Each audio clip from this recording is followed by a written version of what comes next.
மாறி மாறி வாசிக்கலாம். 1 சாமுவேல் 11ஆம் அதிகாரம் முழு அதிகாரத்தையும் மாறி மாறி வாசிக்கலாம். அக்காலத்தில் நாகாஸ் என்னும் அம்மோனியன் வந்து கீலியாத்தில் இருக்கிற யாபேஸை முற்றுகை போட்டான். அப்போது யாபேஸின் மனுஷர் எல்லாரும் நாகாஸை நோக்கி, எங்களோட உடன்படிக்கை பண்ணும், அப்போது உம்மை சேவிப்போம் என்றார்கள்.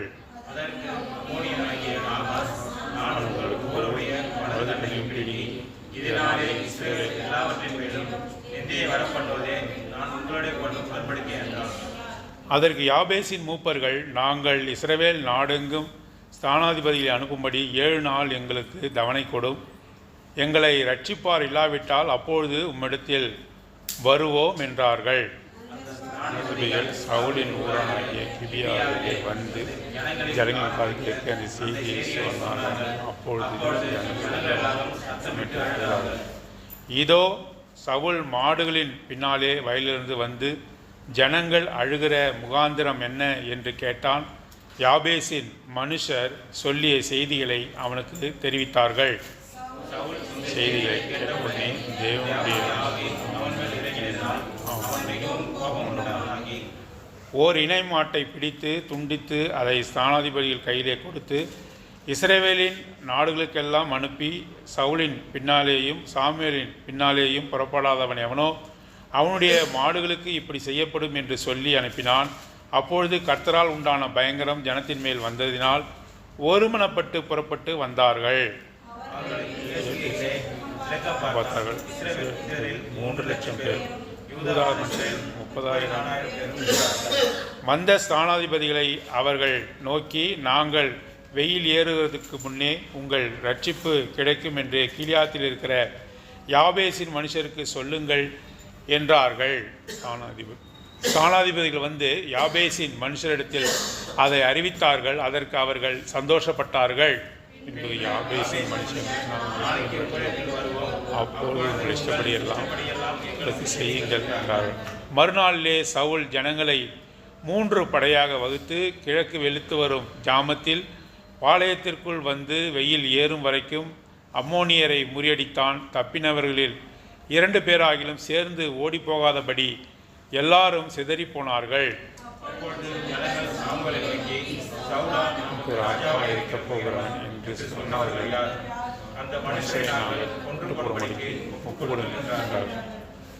அதற்கு சவுல், இன்றைய தினம் ஒருவரும் கொல்லப்படலாகாது. இன்று கர்த்தர் இஸ்ரவேலுக்கு ரட்சிப்பை அருளினார் என்றான்.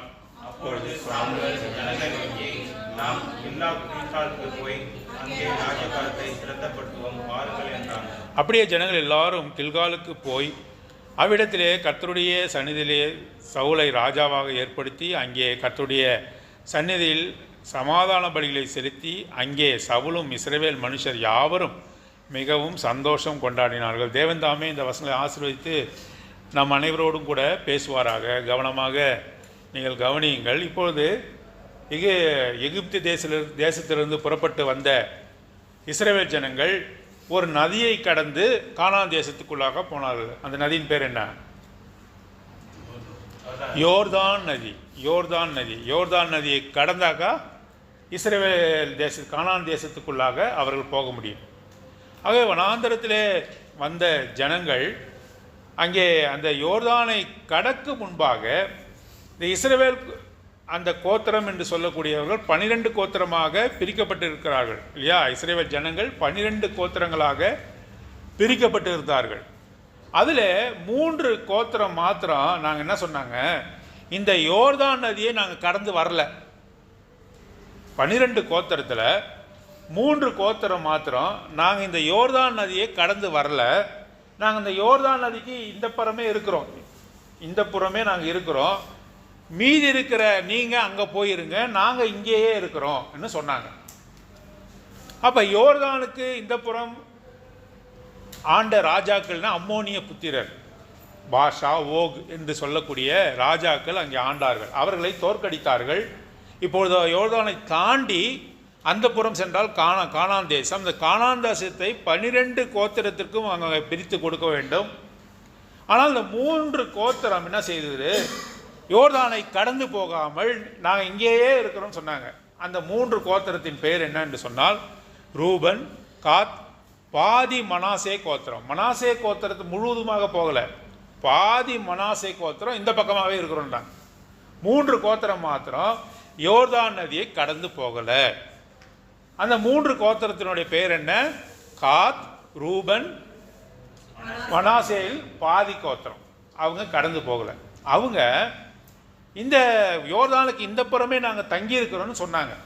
ஏன் அப்படி சொன்னாங்கன்னு என்னாகமத்தின் புத்தகம் 32ஆம் அதிகாரம் 1ஆம் வசனத்தில் சொல்கிறார். பாருங்க, என்னாகமத்தின் புத்தகம் 32:1 வாசிக்கலாம். இடத்துல வாசிங்க. என்னாகமம் 32:1. ஏன் நாங்கள் கடந்து வரல அப்படின்னு சொல்கிறோம். ஆடு மாடுகள் ரூபன் புத்திரருக்கும் காத்து புத்திரருக்கும் ஆடு மாடுகள் அதிகமாக இருந்தது.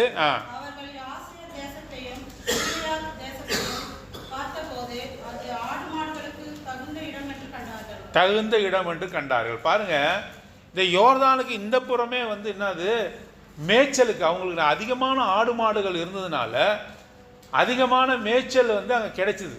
அது மலை பிரதேசம்.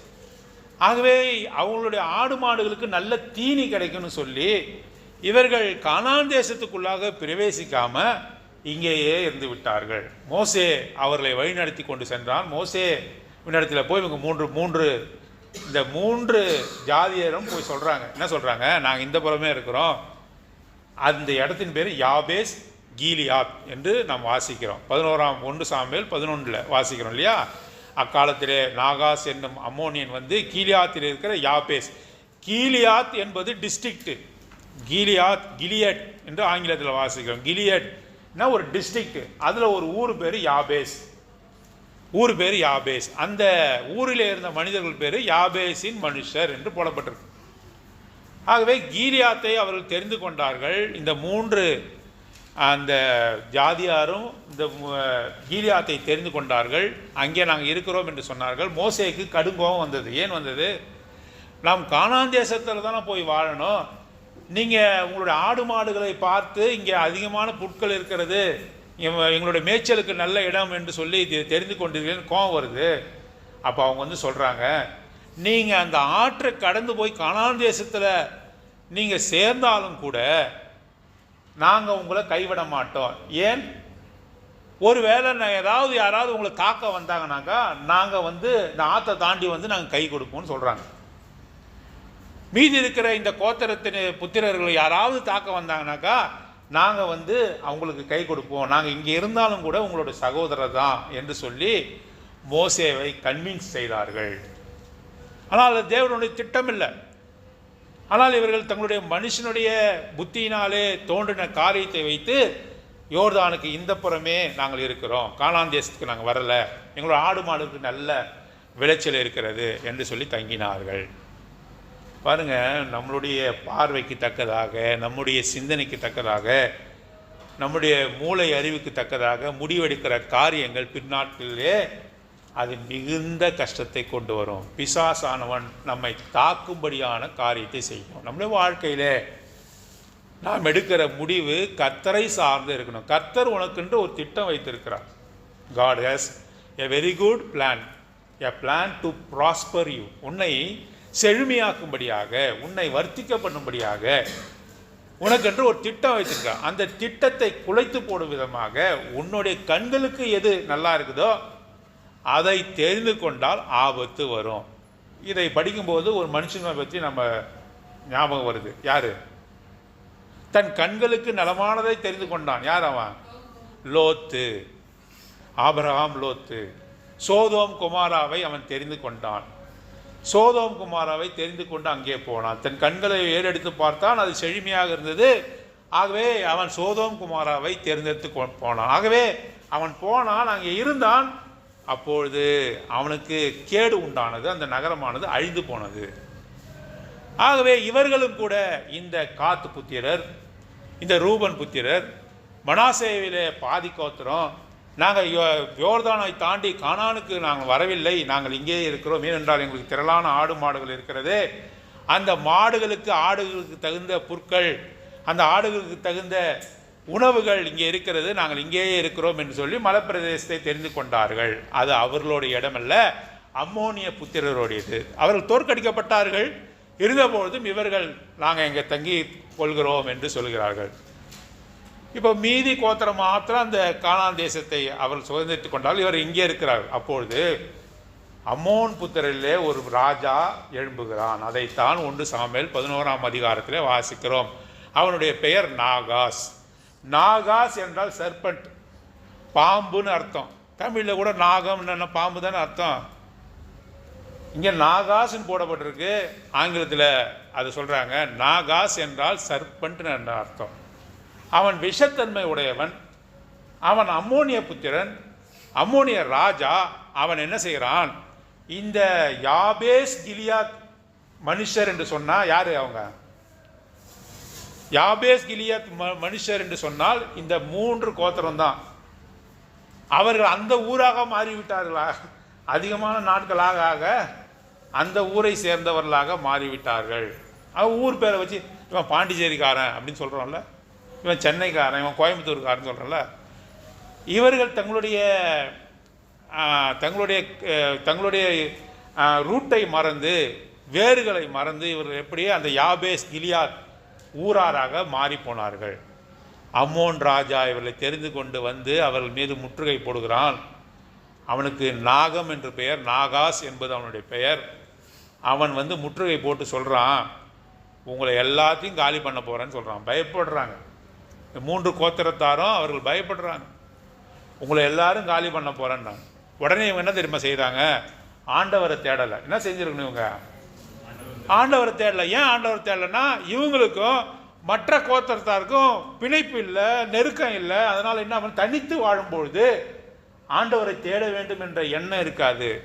நானே பார்த்துக்கிறேன் பிரதர், சபை வேணாம், நான் வீட்டிலே பார்த்துக்கிறேன், நானே எனக்கு நீதிமான், வேதம் எனக்கு இருக்கிறது என்று சொல்லி தனித்து வாழ்வாயானால் சபை வேண்டாம், விசுவாசிகளுடைய உறவு வேண்டாம், விசுவாசிகளுக்குள்ளாக குறைபாடுகள் இருந்தாலும் கூட அவர்களோடு எனக்கு பங்கு வேண்டாம், நான் தனியாக வாழ்வேன் என்று சொன்னால் நீ குளிர்ந்து போன மனுஷனாக இருப்பாய், குளிர்ந்து போன மனுஷியாக இருப்பாய். சபைதான் அது ஆண்டவர் தன்னுடைய ஜீவனை கொடுத்து அது மீட்டு கொண்ட சபை. அது குறைபாடுகள் இருக்கலாம், ஆனாலும் கூட தனித்து ஒரு மனுஷனாலும் வாழ முடியாது. இவர்கள் மற்ற கோத்திரத்தை விட்டு இவர்கள் தனியாக வாழ்ந்தபடினாலே ஒரு ஆபத்து வரும்பொழுது கர்த்தரை தேடாமல் யாரால் ஆபத்து வந்ததோ அவங்ககிட்ட போய் என்ன பண்ணுறாங்க, சமரசம் பேசுகிறாங்க. நாங்கள் உமக்கு அடிமையாக இருக்கிறோம் சொல்கிறாங்க. என்ன உடனே காலில் போய் படுத்துட்டான் ராஜா. நாகாஸ் ராஜா 1 சாமுவேல் 11ஆம் அதிகாரத்தில் மிரட்டும் பொழுது இவர்கள் போய் பணிந்து கொண்டார்கள். அவனை உம்மோடு கூட உடன்படிக்கை ஏற்படுத்தி கொள்கிறோம், எங்களை விட்டு விடு என்று பகையினோடு போய் அவன் காலிலே விழுந்து கெஞ்சினார்கள். அவன் என்ன தினம் பண்ணா, பிசாசு நீ எவ்வளவு கெஞ்சினாலும் என்ன பண்ணுவான், உன்னை நிர்மூலமாக்குவதே அவனுடைய திட்டம். பிசாசோடு கூட ஒரு நாளும் நீ என்ன பண்ண முடியாது, சமரசம் செய்ய முடியாது. பாவத்தோடு ஒரு நாளும் நீ என்ன பண்ண முடியாது, சமரசம் செய்ய முடியாது. நான் உன்னோடு கூட வந்துடுறேன் அப்படி சொல்ல முடியாது. அப்படி சொன்னால் கூட என்ன பண்ணுவான், அவன் விடமாட்டான். பாவம் உன்னை தொடர்ந்து பிடிக்கும், பாவம் உன்னை தொடர்ந்து பிடிக்கும். இதோ வாசற்படியிலே பாவமானது படுத்தி இருக்கிறது, இதெல்லாம் வசனம் இருக்கு. நீ அவனோட கூட ஒரு நாளும் சமரசம் பண்ண முடியாது. இவர்கள் போய் அவன் இடத்துல, நாகாசின் இடத்துல கேட்கிறார்கள், நான் சமரசமாக வருகிறோம், நாங்கள் உமக்கு அடிமையாக இருக்கிறோம், வேண்டாம் என்று சொல்லுகிறான். அப்படி என்றால் என்ன செய்ய வேண்டும், உங்கள் ஆண் மக்கள் எல்லோருடைய ஒரு கண்ணை நான் தோண்டி எடுப்பேன் என்று சொல்கிறான். அந்த ஊரில் யாபேஸ் கிலியாத்தில் இருந்த 3 கோத்திரத்தாரனுடைய கண்கள், ஆண்களுடைய கண்களை ஒரு கண்ணை தோண்டி எடுப்பேன். நீங்கள் அவமானமாக தெரிய வேண்டும். அவமானம், உங்களை பார்க்கும்பொழுது நீங்கள் தோற்கடிக்கப்பட்டவர்கள் என்று சொல்லி நீங்கள் அவமானமாகவே தெரிய வேண்டும். பிசாசனுடைய சிந்தனை எப்படி இருக்கு பாருங்க. நாம் அவமானப்பட வேண்டும், வெட்கப்பட வேண்டும், தோல்வியுள்ள மனுஷனாக வாழ வேண்டும் என்பதுதான் பிசாசனுடைய திட்டம். அவன் சொல்றான், நான் உங்களுடைய உயிரை விடுகிறேன், உயிரை நான் எடுக்கவில்லை, ஆனால் ஒரு கண்ணை தோண்டுவேன். நீங்கள் எங்கே போனாலும் யார் உங்களை பார்த்தாலும் நாகாஸ் என்ற ராஜாவினால் தோற்கடிக்கப்பட்டவர்கள் என்று சொல்லி முடிவு கட்ட வேண்டும். அது மாத்திரமல்ல, நீங்கள் போகும்போது உங்களுடைய இஸ்ரவேல் புத்திரர், உங்களுடைய இஸ்ரவேல் நாடு இருக்கிறதே, அந்த நாட்டுக்குள்ளாக நீங்கள் போகும்போது மற்ற கோத்திரத்தார் உங்களை பார்க்கும்பொழுது அவர்கள் கண்ணீர் விட வேண்டும், அழ வேண்டும். ஐயோ இப்படி ஆகிவிட்டதே என்று சொல்லி காலங்காலமாக நீங்கள் கண்ணீர் விட வேண்டும். ஒரு கண்ணை நோண்டிட்டாக்கா திருப்பி கண்ணு வருமா? வைக்க முடியுமா? ஆங்கிலத்தில் ஒரு வார்த்தை கார்ஜ்ட் அவுட்டுன்னு போட்டிருக்கு. அப்படின்னா என்ன? உள்ளே தோண்டி எல்லா நெருவோடு கூட எடுத்து விடுவது கண்ணை. பிசாசினுடைய தந்திரம். பிசாசினோட ஒரு நாள் நீ சமாதானமாக போக முடியாது. பிசாசுக்கு எதிர்த்து நில்லுங்கள். பிசாசுக்கு எதிர்த்து நில்லுங்கள். he will flee from you. அவன் உங்களை விட்டு ஓடி போவான். அவனோட கூட எந்த சமரசம் பண்ணக்கூடாது. பிசாசினோட உனக்கு எந்த உறவும் கிடையாது. இவர்கள் தயவாய் போய் அடுத்த கட்டம் என்ன தெரியுமா? எங்களுக்கு ஒரு 7 நாள் கொடுங்க. யார் இடத்துல போய் கேட்குறாங்க? நாகாஸ் என்ற அந்த ராஜாவிடத்துல போய் கேட்குறாங்க. 7 நாள் எங்களுக்கு டைம் கொடுங்க. நாங்கள் என்ன செய்கிறோம்? 7 நாளுக்குள்ளாக எங்களால் உன்னோடு கூட போராட முடியலன்னு சொன்னால் நாங்களே வந்து ஒப்பு கொடுக்குறோம், எங்கள் கண்களை தோண்டுங்க என்று சொன்னாங்க. உடனடியாக இவர்கள் தங்களுடைய ஸ்தானாதிபதிகளை அவர் என்ன பண்ணுறாங்க? தங்களுடைய சகோதர இடத்துல அனுப்புகிறார்கள். மற்ற கோத்திரத்தார் இருக்கிறாங்களே யோர்தானை தாண்டி, அவர்களிடத்தில் அவர்கள் அனுப்புகிறார்கள். அங்கே போய் இவங்க சொல்கிறாங்க, இந்த மாதிரி எங்களுக்கு நேரிட இருக்கிறது, எங்களுடைய கண்களை தோண்டுவேன் என்று சொல்லுகிறான் என்று சொல்லும்பொழுது ஜனங்கள் எல்லோரும் அழுகுறாங்க. ஏன் அழுகணும்? Very good. எங்கே தான் இருந்தாலும் உனக்கு பாதிப்பு வந்ததுனாக்கா எனக்கு என்ன வருது? அழ வருது. கூவி கூவி அழுகுறாங்க. இந்த 12 மற்ற கோத்திரத்தார் அங்கே போனார்களே, அவர்களும் பிரிஞ்சு தான் இருக்கிறாங்க. அவங்க இன்னும் சேரலை. சவுல் ராஜாவாக அபிஷேகம் பண்ணப்பட்டான். இருந்தாலும் அவனுக்கு ராஜ்யபாரம் இன்னும் கொடுக்கப்படவில்லை. அவனுக்கென்று ஒரு தனி இராணுவம் இல்லை, அவனுக்கென்று அதிகாரிகள் இல்லை. ராஜாவாக சாமுவேல் சவுலை அபிஷேகம் பண்ணினார். கானான் தேசத்திலே இஸ்ரவேலில் நீ தான் ராஜான்னு அபிஷேகத்தை வாங்கிட்டு எங்கே தரமா போயிட்டான்? மாடுகளுக்கு பின்னாக போய் அவன் என்ன செய்கிறான்? உழ போயிட்டான். வயல் ஒரு ராஜா எங்கே இருக்கிறான்? வயல்வெளியில் வயலை உழுது கொண்டு இருக்கிறான். ராஜபாரத்தை பார்க்காமல் என்ன பண்ணுறான்? அவனுக்கு தெரியல ஒரு ராஜா எப்படி இயங்க வேண்டும் என்று தெரியல. ஏன்னாக்கா அவங்களுக்கு ராஜாவே இருந்ததில்லை. கானான் தேசத்தை அப்பொழுதுதான் சென்றடைந்திருக்கிறார்கள். ஒரு ராஜா எப்படி இருக்க வேண்டும்? ராஜாவுக்கு இராணுவம் இருக்கணும், ராஜாவுக்கு படைத்தளபதிகள் இருக்கணும், ராஜாவுக்கு எல்லா விதமான ஆட்கள் இருக்கணும் என்பதை அவனுக்கு அறிந்து கொள்ளாமல் இவங்கெல்லாம் ஊரில் அழுகுறாங்க என்று சொல்லி பார்க்க வரான். எங்கேருந்து வரான் என்று போட்டிருக்கு? வயல்வெளியிலேருந்து வந்தான்னு போட்டிருக்கு. வயல் மாடுகளை மேய்த்து கொண்டு இருந்த ராஜா அங்கே போய் அவர்களிடத்துல என்ன ஏன் அழுகுறீங்க அப்படின்னு கேட்குறான். அப்படியே இதை போல யாபேஸ் கிலியாத் நம்முடைய சகோதரர்களுக்கு, காத்து புத்திரர்களுக்கு, ரூபன் புத்திரர்களுக்கு, மனாசேவின் பாதி கோத்திரத்தை நம்முடைய ஜனங்களுக்கு அவ்வளவு பெரிய உபத்திரம் வந்திருக்கிறது, அவர்கள் கண்களை இழக்க இருக்கிறார்கள் என்று சொன்னபொழுது அவன் என்ன செய்தான்? ஒரு மாட்டை எடுத்து அப்படியே 2ஆ வெட்டுறான். இங்கே வாசிக்கிறோம். வெட்டி மற்ற எல்லா கோத்திரத்துக்கும் அனுப்புகிறான். இதை எடுத்து போய் காட்டுங்க. யாரெல்லாம் என் பின்னாலேயும் சாமுவேலாகிய தீர்க்கதரிசி பின்னாலேயும் வரவில்லை என்று சொன்னால் உங்கள் ஒவ்வொருவருக்கும் இப்படித்தான் செய்யப்படும் என்று சொல்லி ஒரு வைராக்கியத்தை ஏற்படுத்தும் விதமாக அவன் செய்தான் என்று சொல்லி பார்க்கிறோம். கர்த்தருடைய ஆவி அவனிலே பலமாக இறங்கினது என்று எல்லோரும் ஒருமனப்பட்டார்கள். யாரை காப்பாற்றுவதற்கு? யாபேஸ் கிலியத் என்ற அந்த மனுஷரை காப்பாற்றுவதற்கு. 7வது வசனத்தில் வாசிக்கிறோம் பாருங்க. அப்பொழுது கர்த்தரால் உண்டான பயங்கரம் ஜனத்தின் மேல் வந்தது. பயங்கரம் என்றால் என்ன? ஒருமனப்பாடு. பயங்கரம் என்றால் என்ன? அவரை குறித்துதான பக்தி வைராக்கியம் என்ற அர்த்தம். ஜனத்தின் மேல் வந்தது. ஒருமனப்பட்டு புறப்பட்டு வந்தார்கள். யாரை காப்பாற்ற புறப்பட்டு வந்தாங்க? யாபேஸ் கிலியாத் என்ற அந்த மனுஷரை. நாம கூட எதற்காக ஜபத்துக்கு வந்திருக்கிறோம்? விழுந்து போன நம்முடைய சகோதரரை காப்பாற்றும்படியாக, வாழ்விலே தோற்று இருக்கக்கூடிய நம்முடைய சகோதரியை காப்பாற்றும்படியாக, நோயின் பிணியிலே, கடனிலே, பிசாசினுடைய வல்லடிக்கு ஆளாகி இருக்கிற இவர்களை காப்பாற்றும்படியாக ஒருமனப்பட்டு ஜபத்திலே நம்மை ஒப்பு கொடுப்பதற்காக வந்திருக்கிறோம். கர்த்தருடைய பயங்கரம் இறங்கினது. கர்த்தருடைய பயங்கரம், கர்த்தருடைய ரெவரன்ஸ், கர்த்தருக்கேற்ற ஒரு பக்தி வைராக்கியம் நம் மத்தியில் இல்லை என்று சொன்னால் ஒருமனப்பட்டு ஜெபிக்க முடியாது. ஒருமனப்பட்டு ஜெபிக்கவில்லை என்று சொன்னால் கர்த்தர் அந்த ஜெபத்தை கேட்க மாட்டார். எப்படியாவது நம்முடைய சகோதரரை காப்பாற்ற வேண்டும் என்று அவர் நினைத்தார்.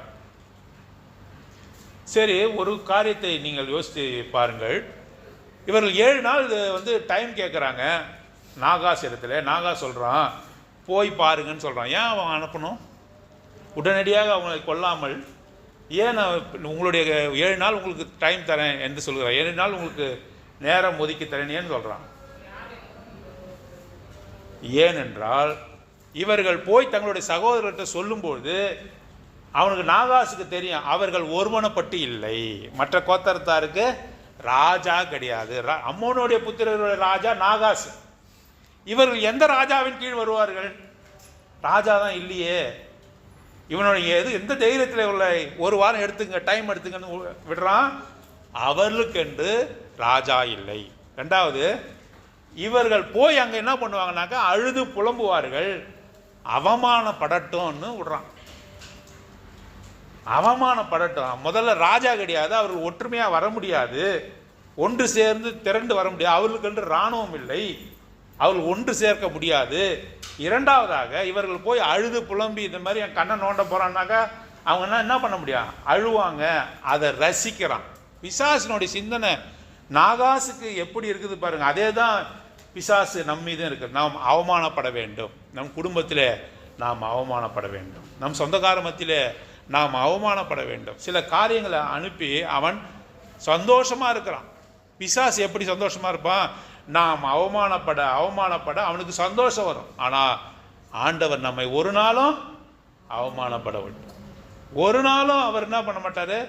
நம்மை அவமானப்பட விடமாட்டார். பிசாசின் தந்திரம் எப்படி? நாம் அவமானப்படணும், வெக்கப்படணும், நம்முடைய முகம் கூனி குறுகணும் என்று அவனுடைய திட்டம். ஆனாலும் கர்த்தாதி கர்த்தர் சகலத்தையும் நன்மைக்கு ஏதுவாக நடத்துகிறார். எங்கே வருது? ரோமருக்கு நிருபம் 8ஆம் அதிகாரம் 38வது வசனம்.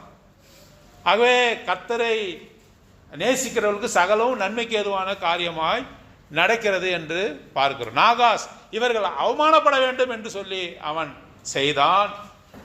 ஆனால் கர்த்தர் எல்லோரையும் ஒருமுகப்படுத்தினார். எல்லா ஜாதியாரும் ஒருமுகப்பட்டார்கள். ஏறக்குறைய 3 லட்சம் பேர் திரண்டாங்களாம் இவனை எதிர்க்கிறது. வாசிக்கிறோம், 3 லட்சம் பேர் திரண்டாங்க. அதற்கு தலைவனாக யார் மாறினான்? சவுல் மாறினார். சவுலுடைய ஆரம்ப காலகட்ட வாழ்க்கை எப்படியாக இருக்கிறது பாருங்க. ரொம்ப சந்தோஷமா இருக்கிறா. இஸ்ரவேலின் முதல் ராஜா அவன். கர்த்தருடைய வைராக்கியம் அவனுக்குள்ளாக இருந்தது. படையே இல்லை, ஆனால் கர்த்தருடைய வைராக்கியத்தை மொத்தம் 3 லட்சம் பேர் திரண்டு வந்தார்கள் என்று சொல்லி பார்க்கிறோம். விடியற் காலையிலே அவர்கள் கிளம்பி வந்து இந்த நாகாஸ் அம்மோனிய ராஜாவையும் அவனுடைய சேனை வீரர்களையும் ஓட ஓட ஓட ஓட ஓட விரட்டுறாங்க, தோற்கடிக்கிறாங்க. அவன் ஹீ இஸ் ட்ரெயின்டு பர்சன். நாகாஸ் அவர்கள் பயிற்சிவிக்கப்பட்டவர்கள், இவர்கள் பயிற்சி இல்லாதவர்கள். ஆனாலும் கூட இவர்களோடு கூட கர்த்தர் இருந்ததுனால இந்த சாதாரண ஜனங்கள் ஒரு இராணுவத்தையே அவர்கள் தோற்கடிக்கிறார்கள். 2 பேர் சேர்ந்து ஓடி போக முடியாத அளவு பிரிந்து பிரிந்து ஓடினாங்களாம். தே ஸ்கேட்டர் அண்ட் ரேன்னு வாசிக்கிறோம். அப்படின்னா என்ன? ஓடும்போது கூட ஒன்றா ஓட முடியலையா? ஏன்? பயம். தனித்தனியாக தலைதெறிக்க ஓடிடுறவங்க எல்லாம் ஒன்றா கும்பலாக ஓடுவாங்க. தலைதெறிக்க ஓடுவார்கள் என்ற ஒரு வார்த்தை இருக்கு இல்லையா? தலைதெறிக்க ஓடுன எந்தெந்த பக்கம் யார் யாருக்கு தோணுச்சோ அந்தந்த பக்கம் ஓடுறது. அதை தான் இங்கே போட்டிருக்கு. 2 பேர் கூட ஒன்றா சேர்ந்து போகவில்லை என்று போடப்பட்டிருக்கு. 11ஆம் வசனத்தில் வாசிங்க. தப்பினவர்களில் 2 பேராகிலும் சேர்ந்து ஓடி போகாதபடி எல்லோரும் சிதறி போனார்கள். ஒன்றாவே போக முடியல. அவர்கள் ஒன்றா வந்தாங்க, இவர்கள் ஒன்றாகவே இல்லை. கர்த்தருடைய ஆவினால் இவர்கள் ஒன்றாக்கப்பட்டார்கள். பலம் வாய்ந்த நாகாசியும் அவனுடைய சேனை வீரர்களையும் எதிர்க்கும்படியாக ஒன்றாக வந்தார்கள். இவர்களை பார்த்து முறியடிந்து ஓடி போனார்கள். கர்த்தர் தான் அப்படிப்பட்ட காரியத்தை தான் நமக்கு செய்கிறார். ஜபத்தில் ஒருமனப்பாடு நமக்குள்ளாக காணப்படும் போது, எங்கே என் நாமத்தினால் 2-3 பேர் கூடியிருக்கிறாள் அங்கே நான் வாசம் பண்ணுவேன் என்று அவர் சொல்லுகிறார். நமக்கும் கூட இந்த இரத்தத்தோடும் சரீரத்தோடும் நமக்கு சண்டை இல்லை. எங்கே வாசிக்கிறோம்? எபேசியர் 6ஆம் அதிகாரம் 12ஆம் வசனம். Ephesians chapter 6 and verse 12. எபேசியர் 6:12. நமக்கு இந்த லோகத்தோடு கூட மாம்சத்தோடும் ரத்தத்தோடும் துரைத்தனங்களும். வாசிங்க. அல்ல.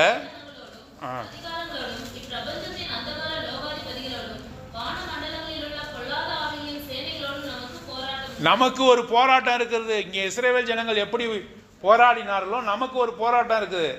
நமக்கு மாம்சத்தோடும் ரத்தத்தோடும் போராட்டம் அல்ல, மனுஷனோடு போராட்டம் இல்லை. மாம்சமும் ரத்தமும் யாரா இருக்கிறா? மனுஷனா இருக்கிறான். நம்ம மனுஷனை போய் எதிர்க்கலாமா? மனுஷனை எதிர்க்கக்கூடாது. நாம் எதிர்க்கிறது யாரு? பிசாசுகளை எதிர்க்கிறோம், பிசாசானவனை எதிர்க்கிறோம். வானமண்டலங்களே இருக்கு கிரியை செய்கிற பிசாசுகளோடு கூட நமக்கு போராட்டம் இருக்கிறது. நமக்கு மனுஷனோடு போராட்டம் இல்லை. பிசாசுகளோடு நம்ம போராடுகிறோம், அவனை அவமாக்குகிறோம், அவனை தோற்கடிக்கிறோம். எதிலே தோற்கடிக்கிறோம்? ஜெபத்திலே தோற்கடிக்கிறோம். நாம் ஜெபம் செய்யும் பொழுது அவன் தோற்று போகிறான். ஒரு வார்த்தை இருக்கு, devil ட்ரம்பிள்ஸ் when he see a believer on his knees என்று இருக்கு. அப்படின்னா ஒரு விசுவாசி முழங்கால் படியிடும்போது பிசாசானவனுக்கு என்ன வருதா? உதறல் வருகிறது. ட்ரெம்பிள்ஸ், he trembles, உதறல் வருகிறது.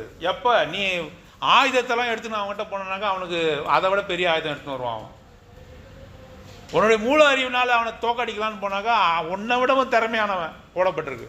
உன்னை விடவும் திறமையானவன்.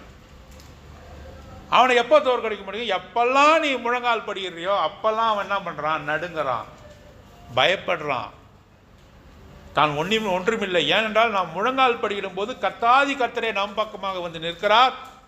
எல்லோரையும் அவர் தோற்கடிக்கிறார், சிதறி ஓட பண்ணுகிறார் என்று சொல்லி நாம் பார்க்கிறோம். பாருங்க, எப்பேற்பட்ட வெற்றியை இங்கே சவுல் அடைந்தான் என்று சொல்லி பார்க்கிறோம். இந்த யாபேசின் மனுஷர்கள் முதல்ல பயந்தார்கள், திகிலடைந்தார்கள். நம்மை யார் காப்பாற்றுவாரோ என்று அவர் நினைத்தார்கள். ஆனாலும் கூட கடைசியாக அதை குறித்து நாம் வாசிக்கும் பொழுது 9ஆம் வசனம் பிற்பகுதியிலும் 15ஆம் வசனம் பிற்பகுதியிலும் வாசிக்கிறோம். 9ஆம் வசனத்தில் வாசிக்கிறோம், அதற்கு அவர்கள் சந்தோஷப்பட்டார்கள்.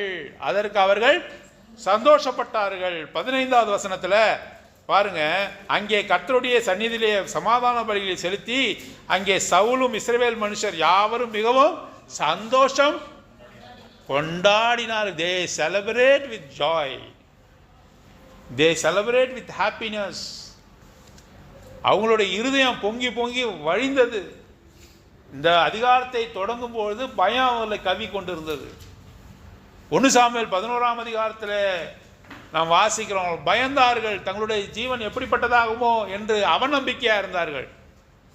ஆனாலும் கூட கர்த்தர் அவர்கள் மீது அன்பு கூர்ந்து அவர்களுடைய சகோதரர்கள் அவர்களுக்கு உதவி செய்யும்படியாக வந்தார்கள், ஒருமனப்பட்டார்கள். இப்பொழுது பயம் போய்விட்டது, திகிலா போய்விட்டது, இப்போது சந்தோஷம் வந்தது. 15ஆவது வசனம் வாசிக்கிறோம், சந்தோஷமாய் கொண்டாடினார்கள். ஜபத்தினுடைய விளைவு எதுவாக இருக்கும்? சோகமாக முடியுமா? ஜபத்தினுடைய விளைவு சந்தோஷமாக இருக்கும். அந்த ஜபத்துக்கு அவர் ஆன்சர் பண்ணும்போது, ஜபத்திற்கு அவர் பதில் கொடுக்கும்போது நமக்கு என்ன உண்டாகும்? ஐயோ இதெல்லாம் நிறைவேறி போச்சே, கேட்டதெல்லாம் கொடுத்துட்டாரேன்னு சோகமாக இருப்பீங்க. எப்படி இருப்பீங்க? ஆனந்த சந்தோஷத்தோடு என்ன பண்ணீங்க? ஆனந்த களிப்புடன் பாடி வருவோர் மீட்கப்பட்டவர்கள் சீயோனுக்கு வருவார்கள். ஆனந்த களிப்புடன் பாடி வருவோர் மீட்கப்பட்டவர்கள் சீயோனுக்கு வருவார்கள். நித்திய மகிழ்ச்சி தலைமேல் இருக்க சந்தோஷமடைவார்கள். சஞ்சலம் தவிப்பும் ஓடிப்போம், சஞ்சலம் தவிப்பும் ஓடிப்போம். தஞ்சம் கிறிஸ்துவில் புகுவோம், தஞ்சம் கிறிஸ்துவில் புகுவோம். சிறந்தே விளங்கும் சீயோன் வாசி சர்வாதிகாரி கர்த்தாதி கர்த்தரே சிறந்தே விளங்கும் சீயோன் வாசி சர்வாதிகாரி கர்த்தாதி கர்த்தரே. யாபேஸ் கிலியத் மனுஷருக்கு அவமானம் அங்கே போய்விட்டது, அவநம்பிக்கை போய்விட்டது, பயம் போய்விட்டது, உயிர் மீது இருந்த பயம் போய்விட்டது. அவளுடைய ஜெபம் கேட்கப்பட்டது. இஸ்ரவேல் ஜனங்கள் அவளுடைய கூக்குரல் நிமித்தமாக ஆண்டவருடைய கூக்குரலை கேட்டார், ஒற்றுமைப்படுத்தினார். அதிகமான ஜனங்கள் திரண்டார்கள். நாகாஸ் அவனுடைய சேனை வீரர்களும் சிதறி ஓடும்படியாக செய்தார். ஜபத்தினுடைய வல்லமையை பார்க்கிறோம். கர்த்தர் கிரியை செய்தால் எவ்வளோ பெரிய காரியத்தை செய்வார் என்று நாம் பார்க்கிறோம். நித்திய சந்தோஷம் ஆனந்த மகிழ்ச்சியோடு சியோன் ஆகிய சபைக்கு, சியோன் அவருடைய தேவனுடைய நகரத்திற்கு அவர்கள் வருவார்கள். பகைவனோடு கூட ஒரு நாளும் there is no compromise with our enemy. there is no compromise with Satan. பிசாசோடு நமக்கு உடன்பாடு இல்லை. அவன் பயமுறுத்தினா உடனே ஓடி போய் நாங்கள் உமக்கு அடிமை என்று சொன்னார்கள். அவமானகரமான காரியம். யாபேசின் மனுஷன் அப்படி தான் சொன்னான். அவன் அதை பார்த்து பரிதாபப்பட்டானா, பிசாசு ஒரு நாள் நம்ம மீது என்ன பண்ண மாட்டான், பரிதாபப்பட்டான். ஏனென்றால் அவனுடைய ஜனங்கள் நாம் அல்ல. ஏன் அவன் மேலே பிரியப்படணும்? அவனுடைய சொந்தக்காரங்க நாம் கிடையாது. அதனால் அவன் பிரியப்படலை. அதுக்கு பதில் என்ன சொன்னான், உன் கண்ணை தோன்றன்றான், உங்கள் கண்ணை தோன்றுவேன்றான், அவமானமாக்கிடுவேன்றான். அவர் கர்த்தருடைய பிள்ளை தங்களுடைய சகோதரர்களை அவர் நம்பின பொழுது பெரிய விடு போய் அந்த அதிகாரத்தை 1 சாமுவேல் 11ஆம் அதிகாரம் திரும்ப திரும்ப படிங்க. ஆண்டவர் புது புது காரியங்களை அதனோட நாம் பேசுகிறார். ஜெபத்தினுடைய காரியங்களை அதனோட கூட பேசுகிறார். தேவன் தாமே வசனங்களை ஆசீர்வதித்து நம்மோடு கூட பேசுவார்.